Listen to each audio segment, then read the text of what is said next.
Si je pouvais parler à la fille que j'étais à 9 ans, je n'essaierais pas de la réconforter. Je lui dirais simplement ce que personne d'autre ne faisait jamais. Tu n'étais pas gourmande, Rachel. Tu avais juste faim. Et pas seulement de nourriture. C'était le genre de dîner qui, vu de l'autre côté de la pièce, aurait pu paraître normal. Un mardi tranquille. Du pain de viande sur un plat en céramique craquelé. Des petits pois en conserve luisés à cause d'un excès de beurre. De la purée de pommes de terre dont le dessus était ratissé comme des lignes de jardin. Mon père, Gérald, pliait sa serviette en 3 fois avant de la poser sur ses genoux. Ma mère, Suzanne, versait du thé glacé et ajoutait du citron uniquement dans le verre de mon frère. Noah avait 11 ans, 2 ans de plus que moi, et on le traitait comme s'il avait inventé l'alphabet. En m'asseyant, j'ai remarqué que mon service était différent. Noah avait un service complet. Fourchette polie, couteau à beurre, serviette en tissu plié en triangle. La mienne était une cuillère en plastique blanc, légèrement déformée par le lave-vaisselle qu'elle n'était pas censée utiliser. Au début, j'ai cru à une erreur. J'ai tendu la main vers le couteau à beurre que nous partagions. La main de maman s'est tendue comme une souricière. Elle n'a pas crié, elle a juste retiré le couteau et l'a posé à côté de l'assiette de Noah. « Tu n'as pas de bonne fourchette, a-t-elle dit. Tu manges comme un chien. » Noah a souri et a pris une bouchée de pain de viande comme si c'était une victoire. Papa n'a pas levé les yeux. Mes petits pois ont roulé de la cuillère. Les pommes de terre ont collé au plastique. J'ai abandonné et j'ai utilisé mes doigts. Personne n'a dit un mot. Ce soir-là, je me suis couché, l'esprit vide. J'ai fermé les yeux et j'ai imaginé une vraie assiette, de vrais couverts, quelque chose de lourd, de chaud, quelque chose qui m'était destiné. Mais même là, je savais qu'il valait mieux ne pas le demander à voix haute. À 10 ans, j'avais cessé d'attendre la justice. Je n'ai pas pleuré quand Noah a eu droit à une fête d'anniversaire complète au bowling, et que j'ai eu droit à un cupcake avec une bougie qui ne tenait pas allumée. Je n'ai pas demandé pourquoi ma serviette de bain était toujours humide, déjà utilisée, déjà froide. J'ai juste appris à me sécher plus vite. Noah avait des étagères remplies de baskets d'un blanc éclatant, à peine portées. J'avais des sandales de seconde main qui pinçaient et craquaient. « Tu les porteras » disait maman. « Sois reconnaissante. » Cette phrase était si souvent répétée qu'elle devenait comme un grésillement sur les murs. À 11 ans, j'ai terminé 2e au concours d'orthographe du comté. Le trophée était en plastique, mais je l'ai porté à la maison à 2 mains comme s'il allait fondre. Quand j'ai franchi la porte, la maison était plongée dans le noir. Personne n'était venu. Maman regardait la télévision en pliant des serviettes. Papa dormait. Noah n'a pas levé les yeux de son jeu. Je suis resté là 1 minute de plus que je n'aurais dû, juste assez longtemps pour sentir la douleur m'envahir la poitrine. Puis je suis allé dans ma chambre et j'ai posé le trophée sur une étagère que personne ne regardait jamais. Quelques semaines plus tard, j'ai trouvé un vieil album photo de famille sur l'étagère du bas. Les premières pages étaient remplies d'anniversaires, de barbecue dans le jardin, de pulls assortis à Noël. Mais je n'étais sur aucune de ces pages. Page après page, que Noah. Il y avait une photo d'une sortie à la plage, et je me suis enfin vu debout sur le côté, un seau rouge à la main. Mais mon visage avait été découpé, le bord dentelé était encore visible. Quand j'ai demandé à maman, elle n'a même pas tourné la tête. « Tu étais là. Ne dramatise pas. » J'ai arrêté de poser des questions après ça. J'ai plutôt commencé à observer. Comme quand Noah a cassé la vitre d'une voisine avec une balle de baseball et que papa a dit à l'homme que c'était moi qui avais fait ça. « Il faut qu'elle apprenne les conséquences », a-t-il dit. L'homme a semblé perplexe, mais a hoché la tête. J'ai balayé là. Si je pouvais parler à la fille que j'étais à 9 ans, je n'essaierais pas de la réconforter. Je lui dirais simplement ce que personne d'autre ne faisait jamais. Tu n'étais pas gourmande, Rachel. Tu avais juste faim. Et pas seulement de nourriture. C'était le genre de dîner qui, vu de l'autre côté de la pièce, aurait pu paraître normal. Un mardi tranquille. Du pain de viande sur un plat en céramique craquelé. Des petits pois en conserve luisés à cause d'un excès de beurre. De la purée de pommes de terre dont le dessus était ratissé comme des lignes de jardin. Mon père, Gérald, pliait sa serviette en 3 fois avant de la poser sur ses genoux. Ma mère, Suzanne, versait du thé glacé et ajoutait du citron uniquement dans le verre de mon frère. Noah avait 11 ans, 2 ans de plus que moi, et on le traitait comme s'il avait inventé l'alphabet. En m'asseyant, j'ai remarqué que mon service était différent. Noah avait un service complet. Fourchette polie, couteau à beurre, serviette en tissu plié en triangle.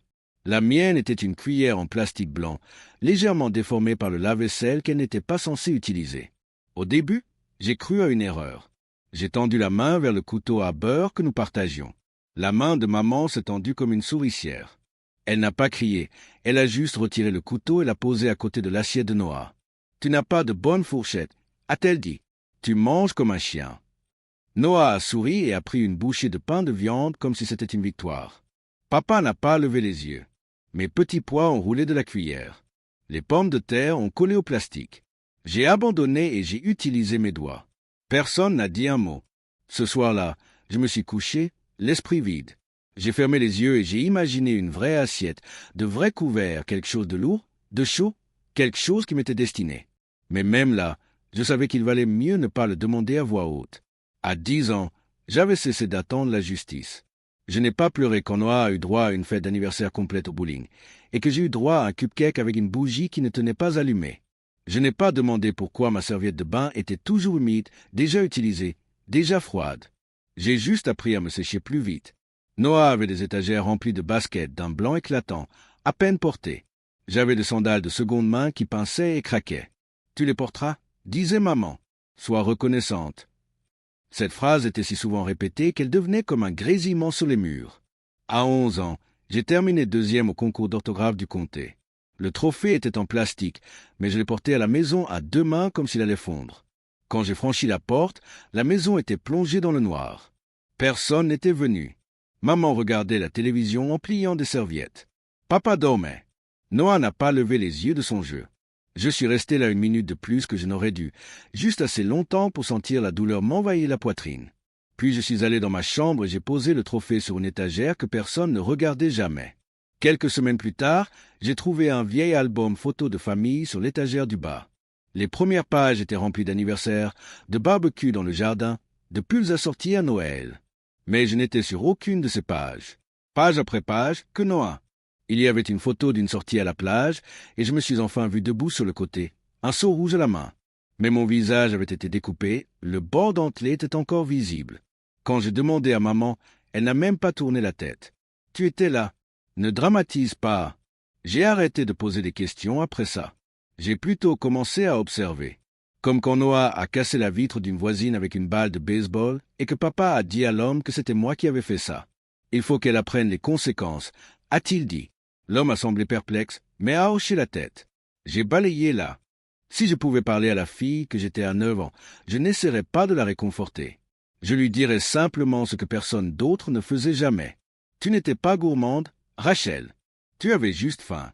Et pas seulement de nourriture. C'était le genre de dîner qui, vu de l'autre côté de la pièce, aurait pu paraître normal. Un mardi tranquille. Du pain de viande sur un plat en céramique craquelé. Des petits pois en conserve luisés à cause d'un excès de beurre. De la purée de pommes de terre dont le dessus était ratissé comme des lignes de jardin. Mon père, Gérald, pliait sa serviette en 3 fois avant de la poser sur ses genoux. Ma mère, Suzanne, versait du thé glacé et ajoutait du citron uniquement dans le verre de mon frère. Noah avait 11 ans, 2 ans de plus que moi, et on le traitait comme s'il avait inventé l'alphabet. En m'asseyant, j'ai remarqué que mon service était différent. Noah avait un service complet. Fourchette polie, couteau à beurre, serviette en tissu plié en triangle. La mienne était une cuillère en plastique blanc, légèrement déformée par le lave-vaisselle qu'elle n'était pas censée utiliser. Au début, j'ai cru à une erreur. J'ai tendu la main vers le couteau à beurre que nous partagions. La main de maman s'est tendue comme une souricière. Elle n'a pas crié, elle a juste retiré le couteau et l'a posé à côté de l'assiette de Noah. « Tu n'as pas de bonne fourchette, a-t-elle dit. Tu manges comme un chien. » Noah a souri et a pris une bouchée de pain de viande comme si c'était une victoire. Papa n'a pas levé les yeux. Mes petits pois ont roulé de la cuillère. Les pommes de terre ont collé au plastique. J'ai abandonné et j'ai utilisé mes doigts. Personne n'a dit un mot. Ce soir-là, je me suis couché, l'esprit vide. J'ai fermé les yeux et j'ai imaginé une vraie assiette, de vrais couverts, quelque chose de lourd, de chaud, quelque chose qui m'était destiné. Mais même là, je savais qu'il valait mieux ne pas le demander à voix haute. À 10 ans, j'avais cessé d'attendre la justice. Je n'ai pas pleuré quand Noah a eu droit à une fête d'anniversaire complète au bowling, et que j'ai eu droit à un cupcake avec une bougie qui ne tenait pas allumée. Je n'ai pas demandé pourquoi ma serviette de bain était toujours humide, déjà utilisée, déjà froide. J'ai juste appris à me sécher plus vite. Noah avait des étagères remplies de baskets d'un blanc éclatant, à peine portées. J'avais des sandales de seconde main qui pinçaient et craquaient. « Tu les porteras » disait maman. « Sois reconnaissante. » Cette phrase était si souvent répétée qu'elle devenait comme un grésillement sur les murs. À 11 ans, j'ai terminé deuxième au concours d'orthographe du comté. Le trophée était en plastique, mais je l'ai porté à la maison à deux mains comme s'il allait fondre. Quand j'ai franchi la porte, la maison était plongée dans le noir. Personne n'était venu. Maman regardait la télévision en pliant des serviettes. Papa dormait. Noah n'a pas levé les yeux de son jeu.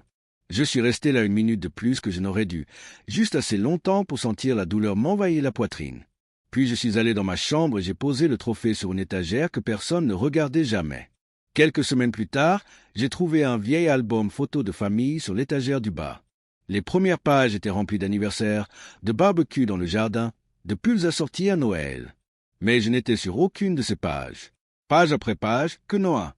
Il y avait une photo d'une sortie à la plage, et je me suis enfin vu debout sur le côté, un seau rouge à la main. Mais mon visage avait été découpé, le bord dentelé était encore visible. Quand j'ai demandé à maman, elle n'a même pas tourné la tête. « Tu étais là. Ne dramatise pas. » J'ai arrêté de poser des questions après ça. J'ai plutôt commencé à observer. Comme quand Noah a cassé la vitre d'une voisine avec une balle de baseball et que papa a dit à l'homme que c'était moi qui avais fait ça. Il faut qu'elle apprenne les conséquences, a-t-il dit. L'homme a semblé perplexe, mais a hoché la tête. J'ai balayé là. Si je pouvais parler à la fille que j'étais à 9 ans, je n'essaierais pas de la réconforter. Je lui dirais simplement ce que personne d'autre ne faisait jamais.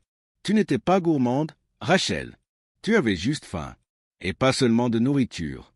C'était le genre de dîner qui, vu de l'autre côté de la pièce, aurait pu paraître normal. Un mardi tranquille. Du pain de viande sur un plat en céramique craquelé. Des petits pois en conserve luisés à cause d'un excès de beurre. De la purée de pommes de terre dont le dessus était ratissé comme des lignes de jardin. Mon père, Gérald, pliait sa serviette en 3 fois avant de la poser sur ses genoux.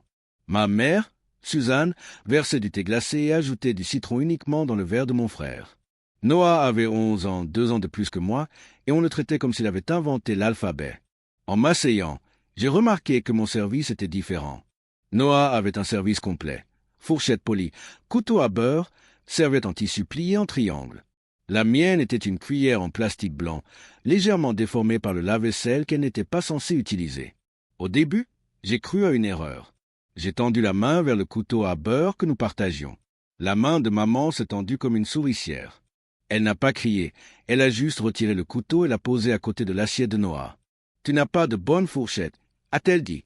Tu manges comme un chien. » Noah a souri et a pris une bouchée de pain de viande comme si c'était une victoire. Papa n'a pas levé les yeux. Mes petits pois ont roulé de la cuillère. Les pommes de terre ont collé au plastique. J'ai abandonné et j'ai utilisé mes doigts. Personne n'a dit un mot. Ce soir-là, je me suis couché, l'esprit vide. J'ai fermé les yeux et j'ai imaginé une vraie assiette, de vrais couverts, quelque chose de lourd, de chaud, quelque chose qui m'était destiné. Mais même là, je savais qu'il valait mieux ne pas le demander à voix haute. À 10 ans, j'avais cessé d'attendre la justice. Je n'ai pas pleuré quand Noah a eu droit à une fête d'anniversaire complète au bowling, et que j'ai eu droit à un cupcake avec une bougie qui ne tenait pas allumée. Je n'ai pas demandé pourquoi ma serviette de bain était toujours humide, déjà utilisée, déjà froide. J'ai juste appris à me sécher plus vite. Noah avait des étagères remplies de baskets d'un blanc éclatant, à peine portées. J'avais des sandales de seconde main qui pinçaient et craquaient. « Tu les porteras ?» disait maman. « Sois reconnaissante. » Cette phrase était si souvent répétée qu'elle devenait comme un grésillement sur les murs. À 11 ans, j'ai terminé deuxième au concours d'orthographe du comté. Le trophée était en plastique, mais je l'ai porté à la maison à deux mains comme s'il allait fondre. Quand j'ai franchi la porte, la maison était plongée dans le noir. Personne n'était venu. Maman regardait la télévision en pliant des serviettes. Papa dormait. Noah n'a pas levé les yeux de son jeu. Je suis resté là une minute de plus que je n'aurais dû, juste assez longtemps pour sentir la douleur m'envahir la poitrine. Puis je suis allé dans ma chambre et j'ai posé le trophée sur une étagère que personne ne regardait jamais. Quelques semaines plus tard, j'ai trouvé un vieil album photo de famille sur l'étagère du bas. Les premières pages étaient remplies d'anniversaires, de barbecues dans le jardin, de pulls assortis à Noël. Mais je n'étais sur aucune de ces pages. Page après page, que Noah. Il y avait une photo d'une sortie à la plage, et je me suis enfin vu debout sur le côté, un seau rouge à la main.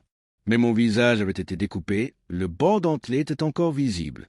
Quand j'ai demandé à maman, elle n'a même pas tourné la tête. « Tu étais là. Ne dramatise pas. » J'ai arrêté de poser des questions après ça. J'ai plutôt commencé à observer. Comme quand Noah a cassé la vitre d'une voisine avec une balle de baseball et que papa a dit à l'homme que c'était moi qui avais fait ça. Il faut qu'elle apprenne les conséquences, a-t-il dit. L'homme a semblé perplexe, mais a hoché la tête. J'ai balayé là.